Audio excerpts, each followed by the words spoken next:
一架美国轰炸机正在下着暴雨的夜空里摇摇晃晃地往前飞，发动机虽然还在转，但是所有的机组成员心里都很清楚，这架飞机已经撑不了多久了，油箱马上就要见底了。机长哈罗德·沃森根本不知道自己现在准确的位置，他看不清下面到底是深山水田还是日军的控制区。他唯一能确定的是，现在应该已经进入了中国，他只能在黑夜里继续往前飞，越远越好。直到油表指针彻底跌到底，左右两个发动机接连熄火，机长只能命令弃机跳伞，舱门被推开，黑影一个接一个地消失在暴雨倾盆的夜空里。沃森跳出机舱之后，白色的圆形降落伞张开，就在他的身体被猛地往上一拽的瞬间，一只手缠进了伞绳里。等他摔在地上的时候，他的右臂已经完全脱臼，几乎动弹不得了。远处传来了他们飞机坠毁爆炸的声音。过了一会儿，有人提着灯笼慢慢靠近。他拔出手枪，紧张地竖着耳朵，努力听他们说话的声音。然后他松了口气，还好那不是日语。他开始大声的呼救，很快呢，几张完全陌生的中国农民面孔出现在他的面前。沃森拼命的想解释自己是谁，对方听不懂。中国人问的问题，他同样一个字都听不懂。最后，大家只能靠比划，靠指天，指指飞机坠落的方向，再指指他那条抬不起来的手臂。其中一个农民把他搀扶回了村子里的住处，给他找了热饭吃，帮他固定那条受伤的胳膊。然后呢，又想尽办法连夜通知那些能把他往安全的大后方送的人。第二天，沃森要走了，临走之前，他站在门口，似乎突然想起了什么，他伸手摸了摸飞行服的口袋，掏出了一枚硬币，郑重地放进了那个救他的中国农民的手里。对方低头看了看这枚外国的硬币，根本不认识上面印着的字。沃森呢，因为语言不同，也说不出一句完整的谢谢，但是他记下了这个中国恩人名字的发音，叫马恩林。然后他转身跟着游击队引入了山林。那这个美国飞行员为什么会大半夜从天上掉进江西的山区里呢？因为就在前一天，他刚刚把炸弹扔在了东京的上空。凌晨4点，电话突然响了起来。蒋介石被从床上叫醒的时候，那个惊天的消息其实已经传遍了重庆，日本人打了珍珠港。紧接着，各种后续开始往这间屋子里送。一会儿说美国的战列舰沉了好几艘，一会儿呢又说香港也挨炸了，日本人全线动手了。蒋介石听完这些消息，再也无法入睡。到了第二天12月9号，国民政府起草了一份布告，布告里是这么写的：过去4年余之神圣抗战，不料残暴成性之日本执迷不悟，且更悍然向我英美诸友邦开信，兹特正式对日宣战。很奇怪吧？中国用来给全世界看的正式宣战的法理理由，竟然不是因为中国人自己挨了打，而是因为日本打了英美。更奇怪的是，这个时候已经开战了4年了，那前面4年是在干什么呢？难道死了那么多人都不算战争吗？各位，开战和宣战从来就不是一回事儿。军队开枪了，死人了，战争当然就已经发生了。可是宣战，那是法律和外交层面的问题。早在七七事变之后的第9天，国民政府就开过一次会，专门讨论要不要对日宣战。但是他们决定不宣战，因为一旦这层法律关系被钉死，其他国家就必须站队，谁还能跟你做生意？军火还能不能卖？中立国该遵守什么规则？一旦宣战，以前那些可以钻空子的模糊地带就会瞬间变成非黑即白的禁区。而对于中国来说，这种黑白分明恰恰是个天大的麻烦，因为中国太弱了呀。中国要继续把这场仗打下去，就必须想尽一切办法从外面弄进来物资。可是当时能卖给你这些东西的，很大程度上是美国，但是问题是，当时的美国还没参战，而且美国国内还有一套中立法案，一旦中日在法律上被明确界定为交战国，美国总统就会立刻被这套法案捆住手脚。这个就是中国面临的尴尬境地了。虽然正在被侵略，可是如果你宣战，最先被掐断补给线的可能不是日本，反而恰恰是中国自己。所以宣战这2个字，中国当时签不起。而日本呢，东京从开战的第1天就死活不肯把它叫做中日战争，官方的称呼叫支那事变，因为日本也得从美国那里买油啊，所以日本也觉得不宣战挺好的，反正不宣战仗照样打，中国的城市照样占，照样没人管呢。但是现在罗斯福发表了国耻日的演讲，那这一下蒋介石面对的局面就变了，宣战不但不会影响援助，反而还能带来一个无比重要的东西——同盟。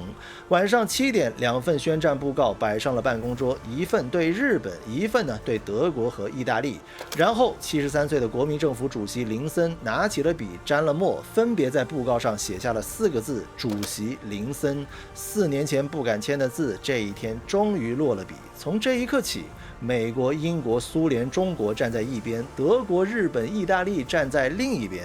中国开始有机会成为一套世界系统里的一个战略支点，这个才有了4个月之后那10几架落在中国的美国轰炸机。可是日本盯着这个阵容完全不觉得有问题，中国被我压着打，美国刚刚被我偷袭，苏联也正在被德国拖住，那英国呢？一起打。12月8号，日本军队登陆了英国殖民地马来亚。2天之后，英国刚刚派到远东撑场面的威尔士亲王号和反击号就被日本飞机堵在南中国海上。仅仅几个小时之后，这2艘大英帝国最引以为傲的主力舰全沉了。海上的门一开，陆地上的日本人开始往南狂奔，吉隆坡、马六甲一个接一个的往下掉。仅仅2个多月啊，整条1100多公里长的马来半岛没了。2月15号，新加坡投降，大英帝国在东南亚经营了几十年的核心基地就这么落到了日本人的手里。但是日本真正眼馋的石油还在更南边，就在新加坡投降的前一天，日本运输机飞到苏门答腊巨港炼油区的上空，舱门打开，一批一批的伞兵直接往下跳，然后呢，日军毫无悬念地占领了巨港。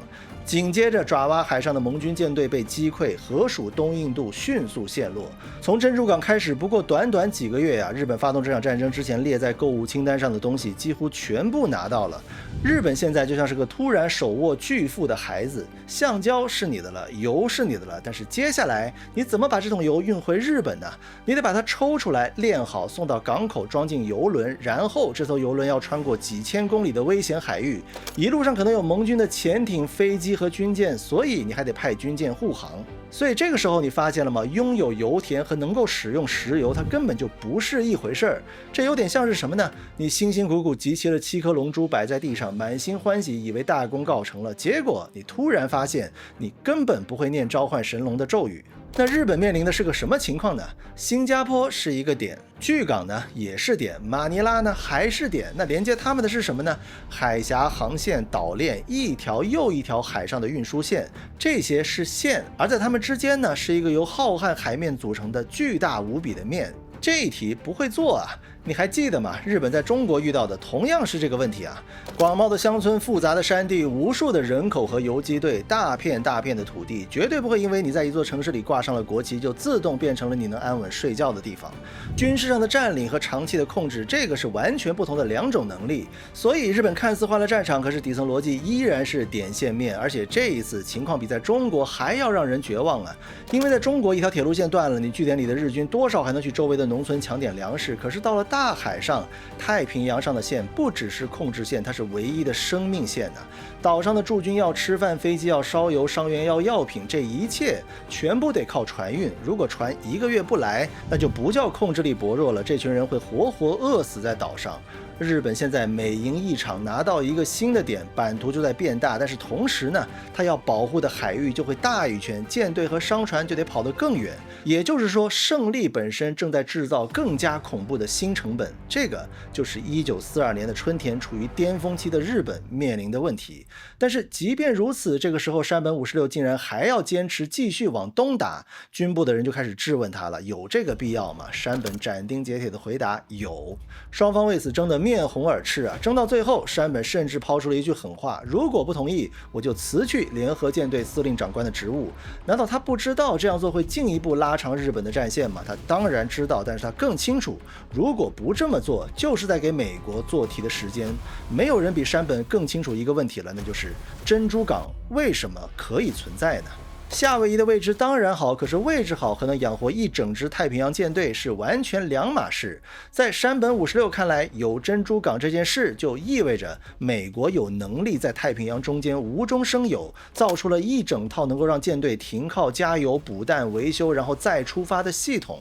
他知道日本现在的能力还仅仅是发现一个点然后抢下来，但是美国呢，它的能力是我需要哪里成为一个点，我就能把它给造出来。这2者的区别会变得越来越要命。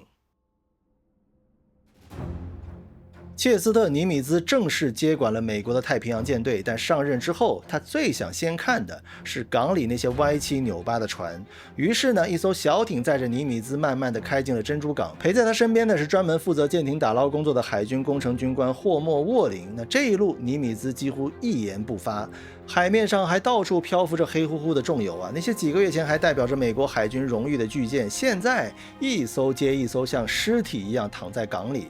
然后小艇开到了另一艘船的旁边，尼米兹抬起头，他眼前的是内华达号，还记得他吗？12月7号那天，他是整个码头上唯一一艘动起来的战列舰。也正因为如此，当日本的第二波轰炸机发现他竟然想冲出港口的时候，大批飞机不顾原本设定的目标，开始对他狂轰滥炸。那现在他就摊在尼米兹的眼前，船头被炸得稀烂，舰桥和前部的区域被大火烧成了焦炭。尼米兹盯着他看了很久，然后转过头问了身边的沃林：“这种东西还能救回来吗？”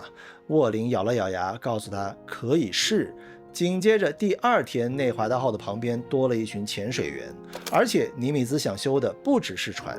原来的太平洋舰队司令金梅尔被撤职，整个司令部都笼罩在谁该为这场灾难负责的阴影里。可是尼米兹到了以后，他没有大规模的换人，相反，他把原来的舰队情报官艾德温·莱顿留了下来。莱顿懂日语，在日本待过，对日本的海军研究了很多年。尼米兹呢，交给了他一个特别的任务，我要你成为我的南云中医。那换句话说，从今天开始，你别只告诉我你看到了什么，你要告诉我日本人正在想什么。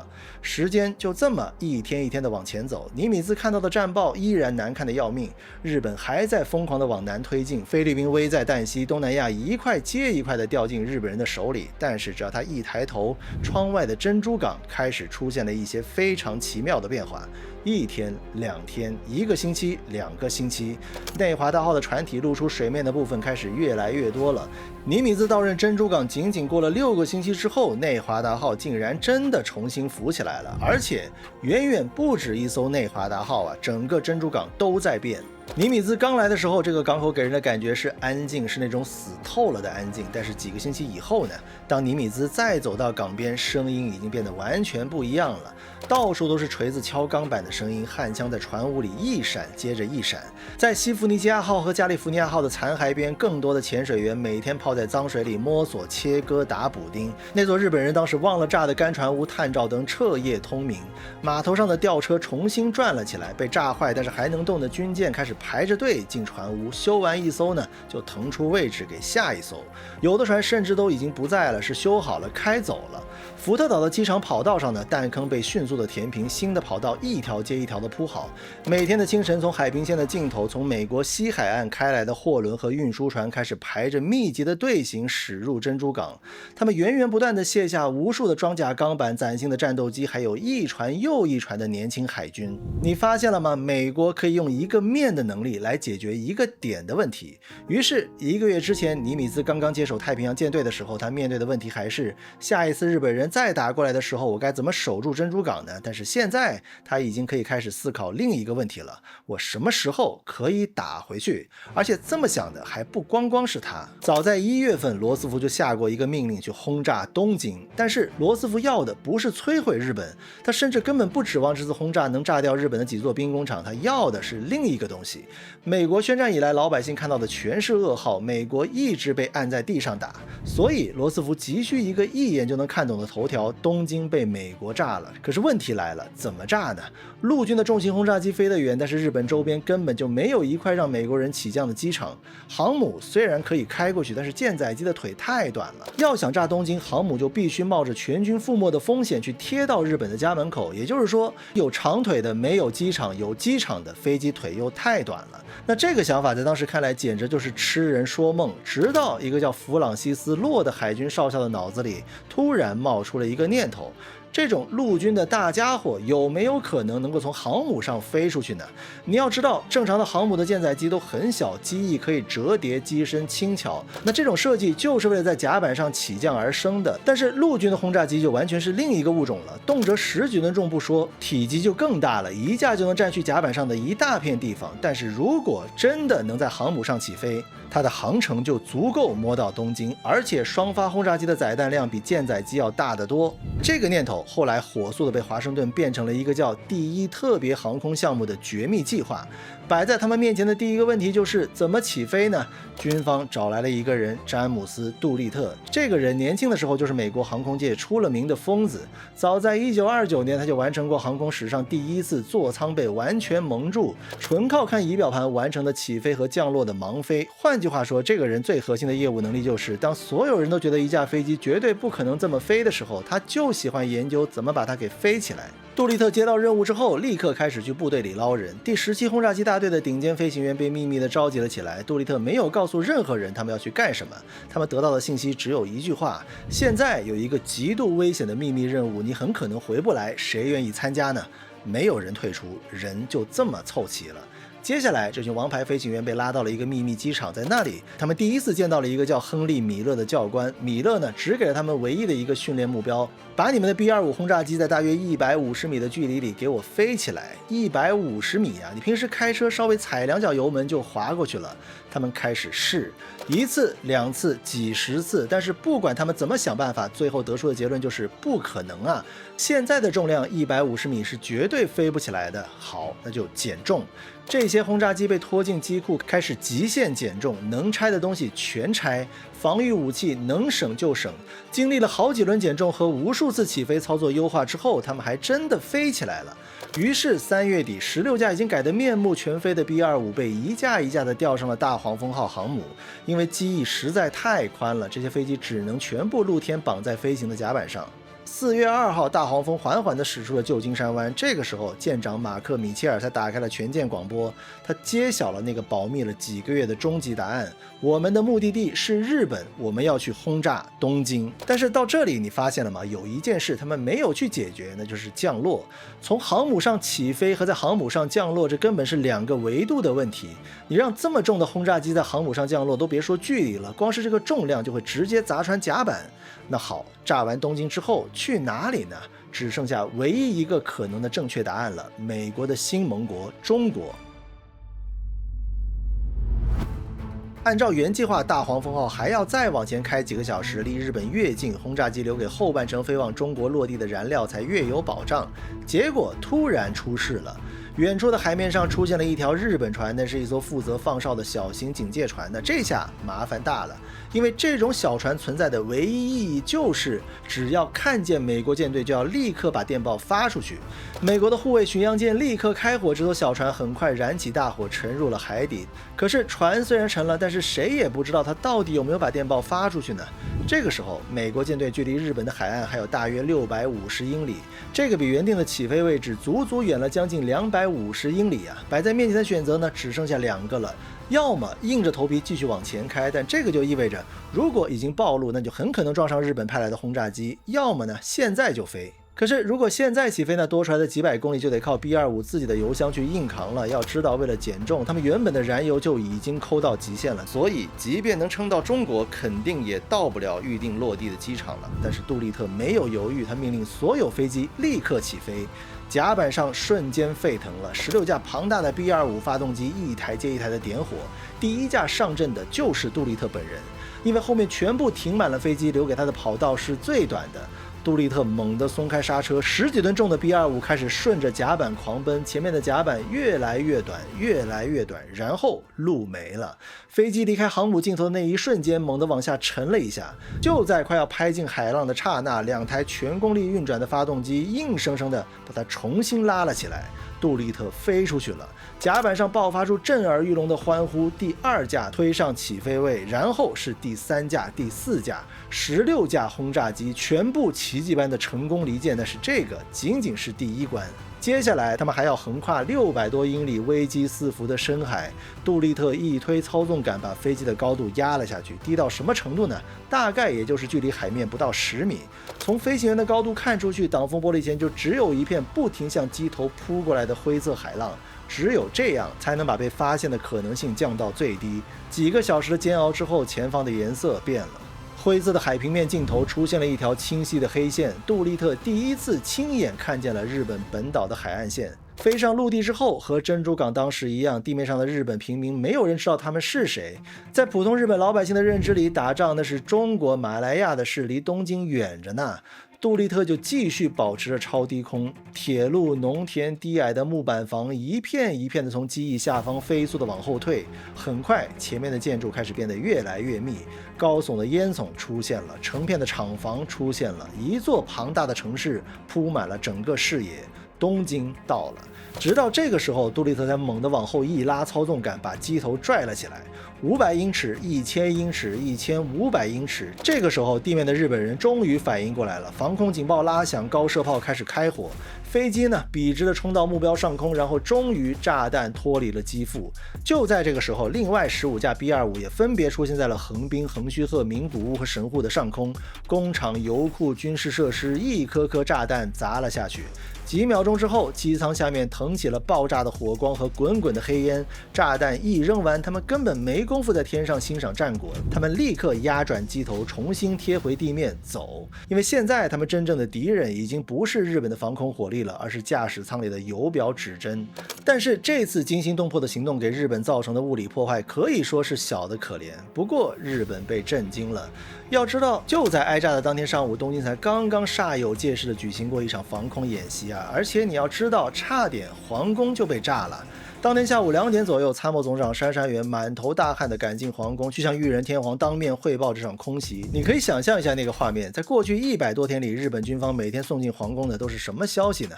联合舰队所向披靡啊！但是今天他必须硬着头皮站在天皇面前去解释一个尴尬的问题：美国人的轰炸机为什么会大摇大摆地飞到陛下的头顶上呢？而且面对天皇的暴怒，他们一开始根本答不上来，因为他们发现飞过东京的根本就不是什么航母舰载机啊，那是10几吨重的 B-25啊，是陆军轰炸机啊！这下日本人的脑子彻底转不过弯了，这种大家伙是从哪里飞过来的呢？日本本土的警戒范围内根本没有一个美国能用的机场啊，难道真的是航母运过来的吗？在把所有不可能都排除之后，那个唯一的真相出现了，这些 B-25还真的就是从美国人的航空母舰上放出来的。但是如果这个答案是真的，那海军的脸就丢得更大了。就在这个时候，那个山本56提出来的在军队内部吵了很久的议题，再一次被重重地拍在了桌面中央。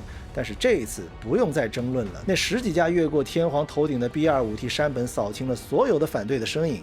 只要这几艘航母还在，他们就随时可能像这一次一样，突然从一个方向钻出来，把炸弹扔进日本的本土。但是这个窟窿一时半会儿是很难补上的，为什么呢？因为美国航母在日本控制不了的那个面上一直在动啊，怎么堵窟窿？山本56已经在想了。可是与此同时，日本人猛一回头，又看见了另一个窟窿在西边。那些没法降落在航母上的陆军轰炸机为什么敢来呢？因为再往西就是中国，那里有机场啊，有国民政府控制的大后方啊。如果美国未来真的开始把中国的东南部当成轰炸日本的前进基地呢？如果下一次飞来的不是16架，而是50架、100架呢？但是还好，航母会跑，中国的机场不会。衢州在那里，丽水在那里，玉山在那里。所以在日本统帅部的眼里，这东西两边的漏洞应对策略是完全不同的，一个必须慢慢的谋划，而另一个呢，却可以立刻解决。这个解决方法历史上留下了一个沉重的名字——浙赣会战。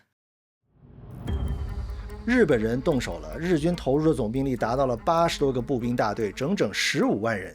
这个是自1939年以来，日本在中国战场上使用兵力最多、持续时间最长的一场大规模作战。而他兴师动众想要的，起初只是那几条飞机跑道。可是当时第13军司令泽田茂觉得这个太消极了，你光把跑道炸了，人一走，中国人转头就能拿石头把它重新填平。所以前线将领自作主张改了作战目的，那就是以歼灭中国第3战区主力为主，占领机场为辅。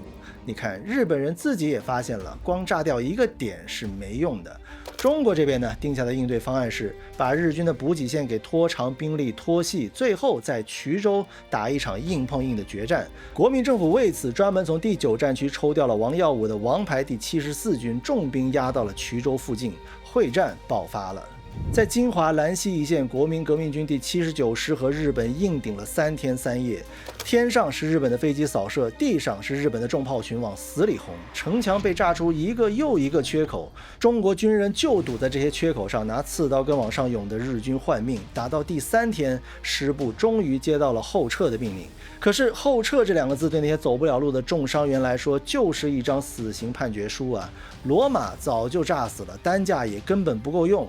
大部队如果是带这些重伤员，最后只会全部搭进去。伤员们没有哭，他们只是默默地伸出那只还能动的手，向长官多要几颗手榴弹。他们知道这一走就是永别，他们也压根没打算活着去当日本人的俘虏。金华和兰溪一丢，日军开始扑向衢州了。按照原定计划，中国军队要在这里打一场决战。可是就在这同一天，重庆一封加急电报到了，蒋介石下令避免在衢州决战，立刻后撤。因为几乎就在同一时间，中国远征军第一次入缅作战失败了，日军正沿着滇缅公路往北压，已经打到了云南境内。中国西南大后方的家门口出大事了。当时的中国根本没有第二支主力可以调，这场准备了半个月的衢州决战只能被迫取消。6月6号，日军抢通了铁路桥，冲过了乌溪江。到了上午，衢州机场失守。然后呢，日军虽然占了城墙，却始终没敢往街巷里再多迈一步，因为留守的少数部队还在死战。在南大门一带，双方端着枪直接绞杀在了一起。白刃战中，中国守军营长宋汉武当场阵亡，而日军第15师团的2名少尉也死在这一天。而在几百公里之外的江西，日军第3师团正在往西推进。6月7号，他们攻进了崇仁和宜黄。在这里，日本人要找的已经不是机场了，因为在这几个月里，有一件事情他们一直念念不忘：那些美国人到底去哪儿了？跳伞落进中国的这60多个机组人员，日军只抓到了8个，其余的呢，全部消失了。而这个不可能啊！一个语言不通的外国人，很多还带着伤，在一个完全陌生的国家是走不出去的，他每往前走一步都必须有人带他。所以日军得出了一个结论：那些美国人不是自己跑掉的，是被中国人救出去的。于是搜捕的目标变了，在宜黄，日本兵踹开了一个叫马恩林的农民家门，翻箱倒柜，抽屉被拉开，所有的家当都被扔在地上，然后从一个被抖散的本子的夹页里掉出了一枚美国硬币。日本兵如获至宝啊！随后呢，他们把马恩林死死地绑在椅子上严刑拷打。可是美国人去哪儿了？一个农民怎么知道呢？眼看问不出什么，这些日本兵就用毯子将他层层包裹，浇上煤油，然后逼着他的妻子亲手点起了大火。马恩林不是一个特例啊，因为这些美国人几乎每一个都留下了东西。他们当初是好意啊，他们想道谢，所以他们只能把身上能给的东西留下来，可能是一副手套、一包香烟、几枚硬币，或者干脆是降落伞剪下一块塞进对方的手里，那个是他们唯一能说出口的谢谢。后来一位在这一带走访的神父查尔斯·缪斯专门写下了这么一段话，那些美国人恐怕做梦也想不到，他们为了感谢救命恩人而送出那些小礼物，会在几个星期之后变成这些人曾经藏匿过他们的铁证，并且把他们送上酷刑和死亡。在宜黄，一位叫温德林·邓克的神父记录下了日军过境之后的样子。他写道：他们见人就杀，男人、女人、小孩、牛、猪，只要还在动的全部打死。他们强暴了从10岁到65岁的所有女人。再往东南是南城，6月11日拂晓，日军进城，然后在这里待了整整1个月。在屠杀和掠夺之后，一支专门的纵火队开始进城点火，一连烧了3天呢，整座城化为焦土。在这里，日本人还发明了一种审讯的方式，他们抓到一群曾经给美国飞行员送过饭的男人，先强迫他们吃粪便，然后把其中10个人排成一列开枪。他们想看看一颗子弹到底能穿过几个中国人的尸体。还有玉山，这座7万人的城啊，当初有2个美国飞行员降落在附近，城里的人呢为他们举行过一场游行。后来玉山8成的房子被烧毁，一位神父写道：玉山过去是一个很好的城镇，房子比一般地方要讲究的，但是现在你可以一条街一条街的走过去，看到的只有废墟，有的地方你走上好几里，你看不到一栋没有被烧过的房子。而衢州呢，那个杜立特原本要降落的地方，在被攻占之前被日军空袭了1100多次，10246个人死亡，27000多人失去家园，62000多栋房屋被毁。就这样，日军在浙江和江西之间扫荡了大约5万平方公里的土地，他们抢走粮食，杀光牲口，捣毁灌溉设施，炸断桥梁和铁路。蒋介石后来给华盛顿发去了电报，里面有这样一句话，而且他把它说了2遍：这些日本军队屠杀了那些地区的每一个男人、每一个女人、每一个孩子。让我再说一遍，这些日本军队屠杀了那些地区的每一个男人、每一个女人、每一个孩子。这场报复造成的中国平民死亡大约25万人，这个还不算中国军队在浙赣战场上付出的巨大战斗伤亡，这个就是中国为盟军的几十个飞行员付出的代价。而日本呢，为了堵住西边的漏洞做到这样已经是尽力了，但是东边的漏洞呢，这个问题山本五十六已经想通了。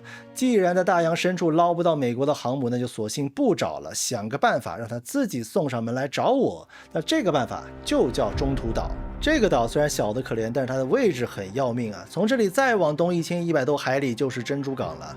如果日本把中途岛打下来，不仅能把自己的外围警戒线再往东推一大步，更要命的是，它等于把前哨直接顶到了珍珠港的眼前。那现在问题甩给美国人了，你到底管不管呢？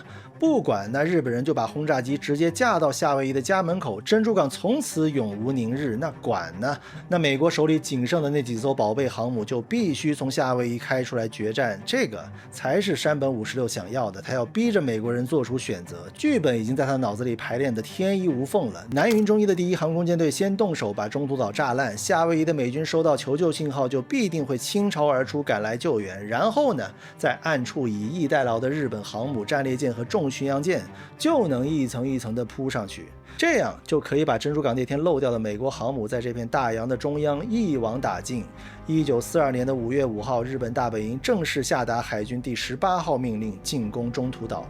可是就在2天之后，美日两国的航空母舰意外的在南太平洋珊瑚海撞在了一起。这个是人类历史上第一次航母对决啊！而航母对决呢，就跟过去的海战规则完全不一样了。简单来说，谁的飞机先找到谁，谁就赢。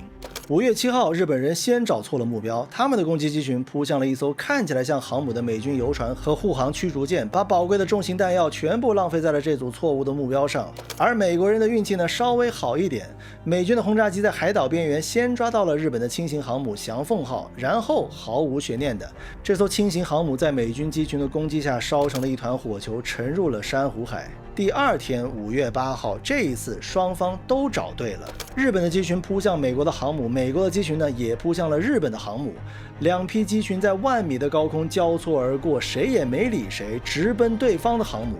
美军机群先找到了翔鹤号和瑞鹤号，瑞鹤号恰好钻进了一片暴雨云里逃过了一劫，而倒霉的翔鹤号呢，在海面上被逮了个正着，美军的俯冲轰炸机一架接一架从高空扎下来，第1枚重磅炸弹砸穿了飞行甲板，紧接着第2枚、第3枚在机库内部爆炸，大火和滚滚的浓烟瞬间推没了舰首。翔鹤号的起降甲板被炸得面目全非，当场瘫痪，只能退出了战斗。可是与此同时，几百公里外，日本的机群也已经飞到了美军列克星敦号和约克城号的头顶。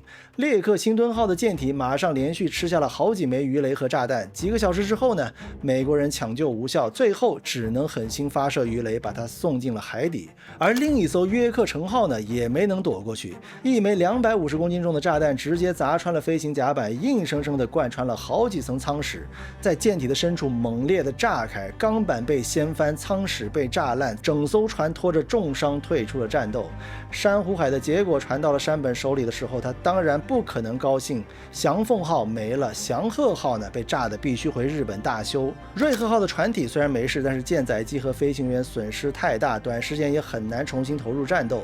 原本能参加中途岛的2艘大型航母就这么被从山本手里给抽走了。但是山本把另一边的账也算了一遍，美国那边呢，列克星敦确定沉没，约克城也挨了重创。那这么一算，事情似乎还没有完全失控。日本虽然少了翔鹤和瑞鹤，但是山本手里还有赤城、加贺、苍龙、飞龙4艘参加过珍珠港的绝对主力。而美国呢，刚刚在珊瑚海损失了1艘大型航母，另一艘就算没沉，短时间也不可能再出来打仗了。牌还是我多，甚至从航母的吨位和战斗力来看，美国付出的代价看起来比日本还要大。所以珊瑚海虽然打乱了部署，但是却没有改变山本最核心的判断，中途岛照打。4艘日本主力航母依然足够把太平洋舰队一口气解决。可是一个计划一旦真正开始执行，就热闹了。航母什么时候加油呢？登陆部队什么时候上船呢？油轮去哪儿集合呢？哪支舰队走哪条航线呢？哪一天抵达哪个位置呢？所有这些东西都必须变成一条又一条命令，从日本本土通过无线电飞向太平洋上的各支舰队。于是从5月中旬开始，珍珠港的监听站突然发现日本人的无线电变得异常热闹，一个接一个的新呼号出现。看着这些密电，美国人已经越来越确定日本海军正在准备一次规模非常大的行动。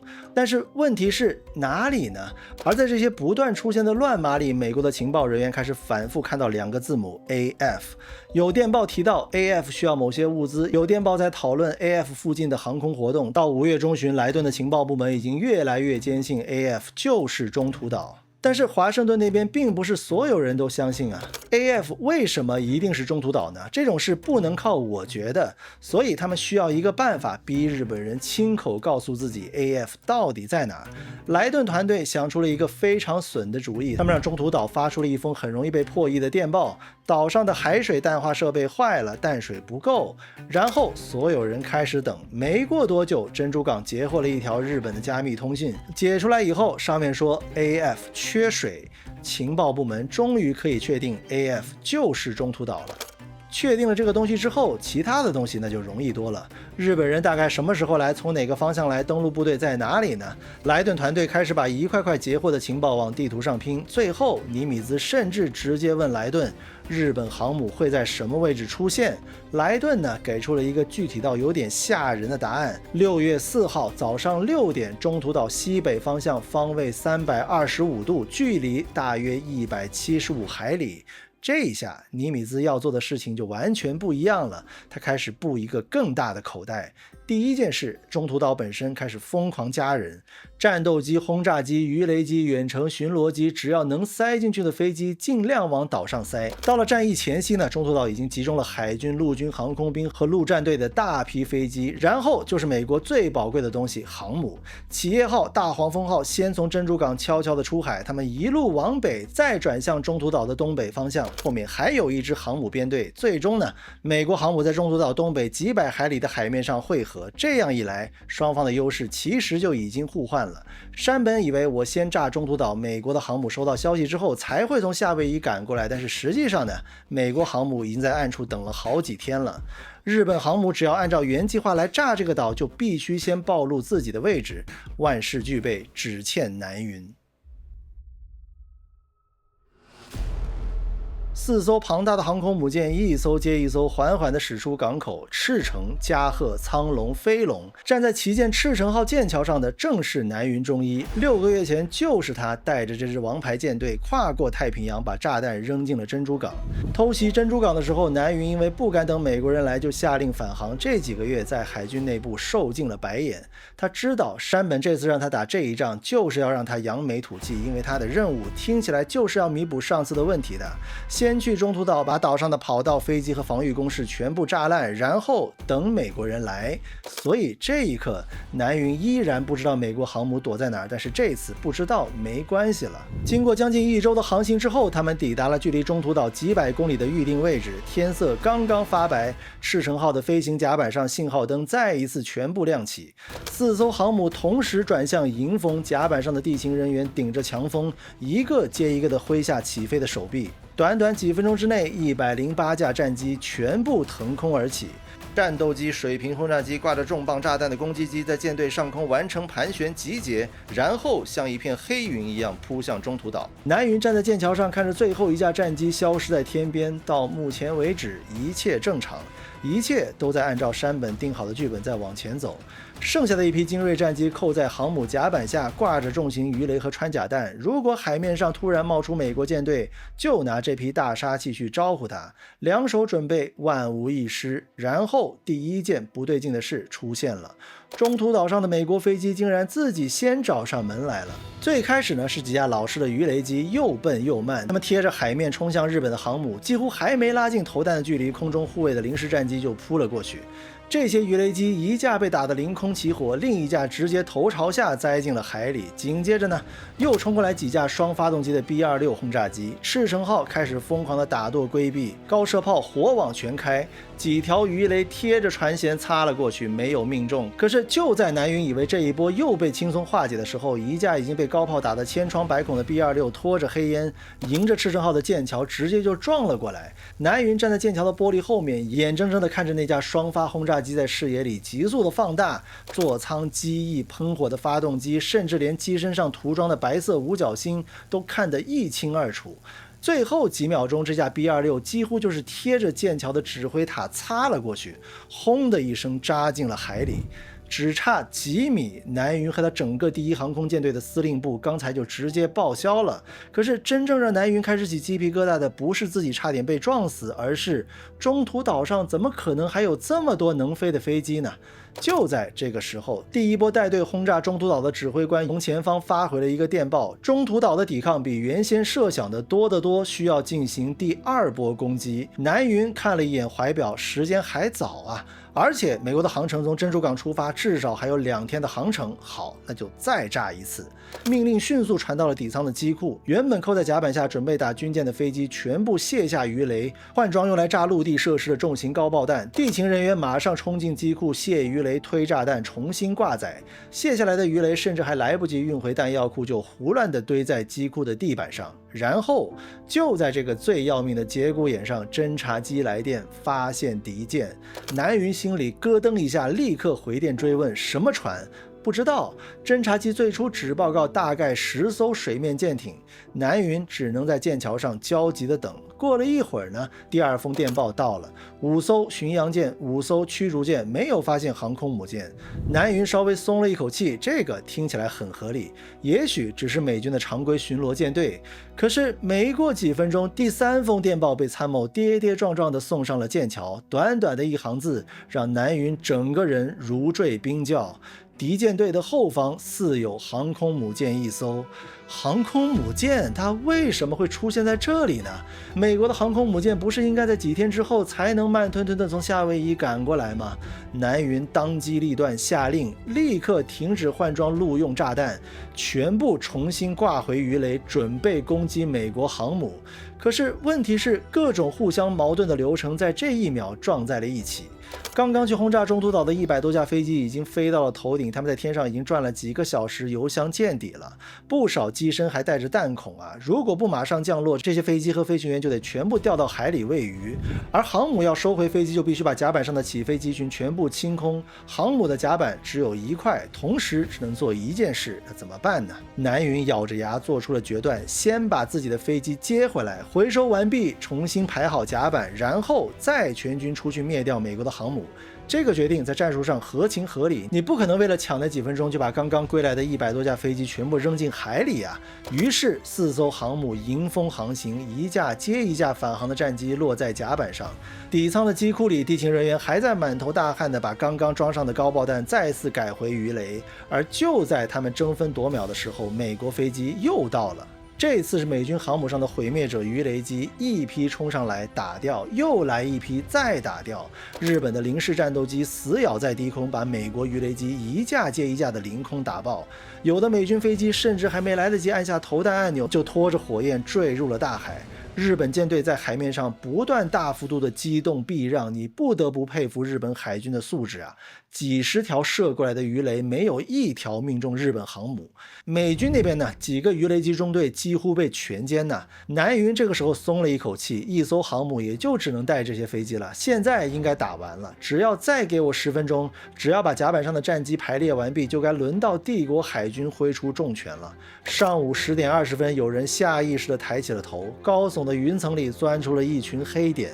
下一秒，那些黑点突然一个接一个的侧翻机身，机头向下，以几乎垂直的角度发出尖叫般的啸叫，死命俯冲。美军无畏式俯冲轰炸机，刺耳的防空警报在这一秒响彻赤城号。南云猛地抬头，一架美军俯冲轰炸机正直勾勾地冲着他的头顶砸了下来。炸弹脱钩，赤城号猛打满舵，第一枚偏出几十米，巨大的水柱在侧舷外跳起，紧接着第2枚躲不掉了。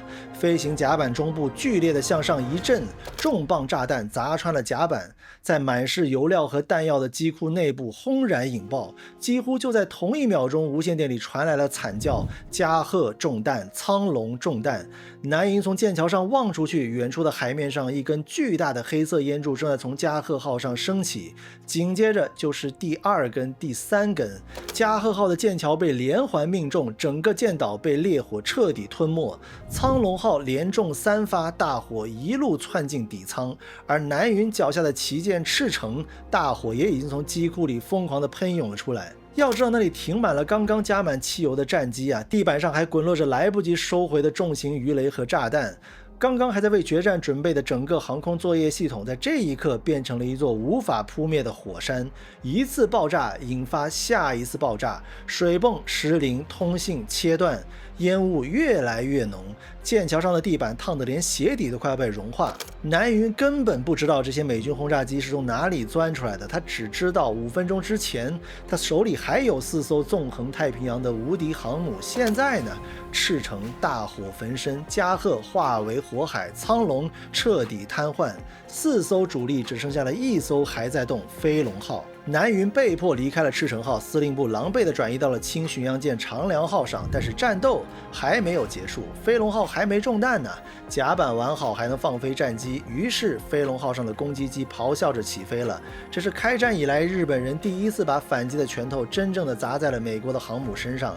不久之后，前方传回了战报，找到美军航母，俯冲轰炸机扑下去，多枚炸弹命中，美军航母浓烟滚滚，航速暴跌。返航的日本飞行员极度兴奋他们认定这艘美军航母就算没沉也彻底报废了，好歹拉下水了一个垫背的。可是按照现在飞过来的美军飞机的数量估算，海面上显然还有其他的美国航母于是飞龙号上的地勤人员拼上了老命，又凑出了第2支挂载着鱼雷的攻击队，继续找。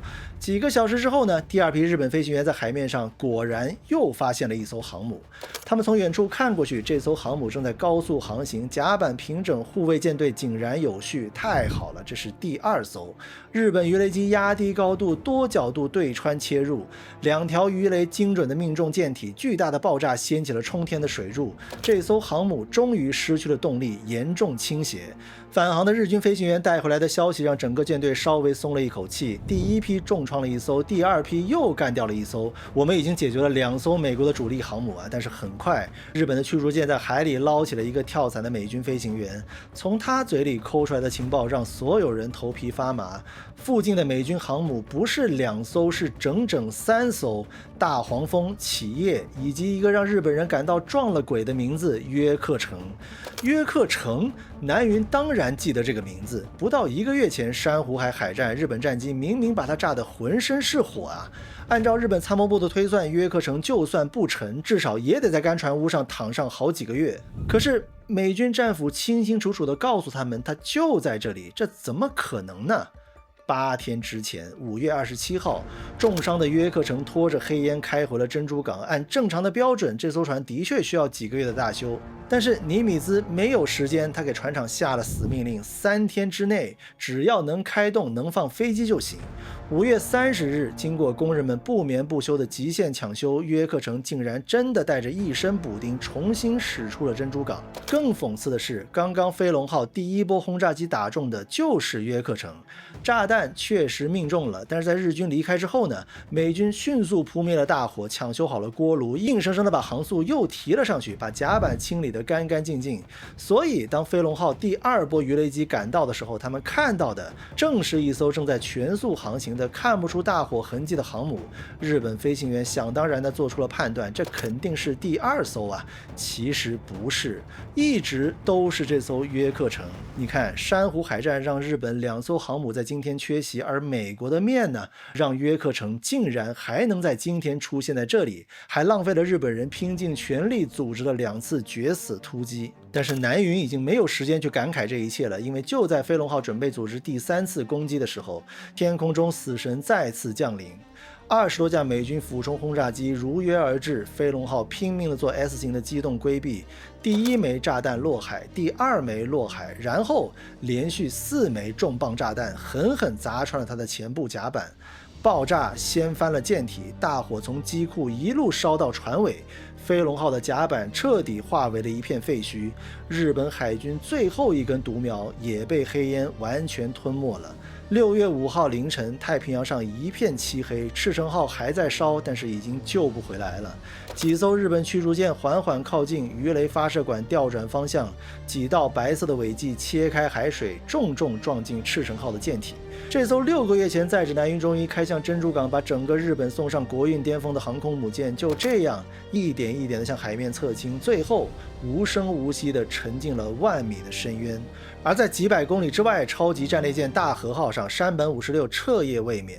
他最开始并不想撤退，航母没了，但他手里还有战列舰，还有重巡洋舰，还有世界上口径最大的大和号主炮啊！日本联合舰队真正吨位最大、装甲最厚的那批巨舰，甚至根本还没有跟美国人交过手。他一度想趁着夜色把主力全速压上去，把美国舰队拖进一场日本海军最擅长的近距离夜战。但是美国人到底在哪儿呢？现在已经不是那个时代了，没有航空母舰，没有舰载侦察机，日本海军等于是瞎子。炮再大，你也得先看得到人呐。凌晨2点55分，山本56只能下达了命令，取消中途岛作战，全线撤退。这个是太平洋战争爆发以来他第一次说出这2个字。但是更让他在意的是时间。1941年12月7日珍珠港，1942年6月5日中途岛，整整6个月，不多也不少。这半年，他带着日本一路赢，日本帝国的疆界从未如此庞大，资源从未如此充裕，石油抢到了，橡胶抢到了，锡矿抢到了。过去几十年日本梦寐以求的一切全部摆在了眼前，可是现在呢？4艘主力航母在1天之内全军覆没。真正让山本现在待在原地的，不是中途岛打输了，而是山本56唯一知道该怎么打赢的那种战争已经打完了。还记得日本是怎么规划这场战争结局的吗？制造突然袭击，砸出最狠的第1拳，趁对手还没爬起来再补上第2拳，把资源区占下来，然后逼着对方接受既定事实，坐回谈判桌。可是现实是他立本愿没有发生，美国没有倒下，更没有接受这个结局。他还在做日本永远做不到的事。珊瑚海被打烂的约克城3天就能修好，而日本呢？赤城沉了就是真没了，加贺沉了就永远少了一艘。那些在战前花了几年时间喂出来的王牌飞行员，死一个就少一个。接下来该怎么打呢？山本不知道。更要命的是，就算中途岛没有输，日本原本面临的那个资源死结也压根没有解开。日军最终打完折干会战之后，干过一件让人目瞪口呆的事，他们把好不容易站下来的折干铁路给拆了，钢轨一根一根的撬下来，枕木一根一根的拔走，连固定铁轨的道钉、甲板、车站里的机械设备，只要是铁做的能拆的全部装车运走。为了运这堆沉重的废铁，日军甚至专门调动了专门的运输队，一路往回抢运，重新回炉炼钢。这个在纸面上已经富得流油的日本帝国啊，却在中国的乡下像个收破烂的一样，连根钉子都不放过。为什么呢？因为他这时候最缺的就是船。巨港的油田再多，你得有油轮去装啊；马来亚的橡胶再丰富，你得有货船去拉呀。所以就在折干会战爆发的同一个月，1942年5月，日本内阁开始紧急强推造船计划。为了省钢材赶工期，他们甚至开始设计制造那种只要能在水上漂着就行的战时标准船，拼了老命想去填补海上运力的无底洞。这一题山本没有答案，日本海军也没有答案，日本陆军更没有答案了，因为他们从开战的第1天起，脑子里就压根没有准备过这种战争。在日本人进入这种奇怪的状态的同时，他的盟国德国也在挣扎。德军再次向苏联南方发动大规模的进攻，矛头直指高加索。他们要抢的同样是德国最缺的东西——石油。希特勒也一样的依然坚信，只要拿下高加索这一个点，只要再赢下这最后一场战役，就能扭转一切。一支庞大的德军正向着伏尔加河全速推进，在地图上，一座几年前刚刚换过名字的城市开始越来越刺眼——斯大林格勒。与此同时，在太平洋的另一边，所罗门群岛上的一个闷热潮湿、布满丛林的荒岛上，日本工兵正在拼命地抢修一条机场跑道。那座岛叫瓜达尔卡纳尔。他们现在还不知道，几个月之后，这个小岛会变成一个漫长无比的绞肉机。德国人也不知道。他们以为自己正在奔向高加索的油田，最后呢，却会被一座废墟拖进深渊。俄国和日本第一拳都打得无比漂亮啊！可惜那些挨了重拳的人都没有倒下，中国站着，美国站着，苏联站着，英国也站着。那么第2拳呢？第10拳呢？第50拳呢？如果这场战争不是6个月，而是1000天，那么第1000天你拿什么打？在太平洋，瓜达尔卡纳尔正等着日军；在欧洲，斯大林格勒正等着德军；在无边无际的中国战场上，无数人还在等着胜利的曙光。这场持久的战争，现在还远远没有答案。